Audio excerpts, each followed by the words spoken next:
Hey guys, welcome to Shravalika vlogs. This is Shravalika. Almost 1 year అయిపోయింది మాట చెప్పి. అందరూ ఎలా ఉన్నారు? బానే ఉన్నానండి. ఇంకా బీపీ షుగర్ రాలేదు. నేను కూడా చాలా బాగున్నాను. మ్యాటర్ ఏంటంటే నా బెస్ట్ ఫ్రెండ్ పెళ్ళి ఉందన్నమాట అమలాపురంలో. సో శారీ కొందామని చెప్పి చిక్పేట్ స్ట్రీట్ షాపింగ్ వచ్చాను అనమాట. షాపింగ్ చేయడం మాత్రం చాలా ఎనర్జెటిక్గా స్టార్ట్ చేసాం, కానీ చేస్తూ ఉంటే ఫుల్గా నీరసం వచ్చింది. ఏంట్రా అంటే శారీ బాగుంటే బ్లౌజ్ బాగోదు, బ్లౌజ్ బాగుంటే డిజైన్ బాగోదు, డిజైన్ బాగుంటే జ్యువెలరీ బాగోదు.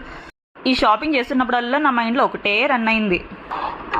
మొదట బాధేసింది, తర్వాత భయం వేసింది, ఆ తర్వాత నా మీద నాకే అసహ్యం వేసింది. ఇంకా శారీ కొండాలి, అవి మన వల్ల కావట్లేదని చెప్పి తిరిగి నీరసం వచ్చి అట్లీస్ట్ జ్యూస్ అయినా తాగుదామని చెప్పి షాప్కి వచ్చాము. ఈ షాప్ వాడికి ఏదో డ్రై ఫ్రూట్ షాప్ ఉన్నట్టుందండి. నాకు ఇచ్చిన చిన్న గ్లాసులో సగం అంటే డ్రై ఫ్రూట్స్ ఉన్నాయి. నీకు జీడిపప్పు వచ్చిందా?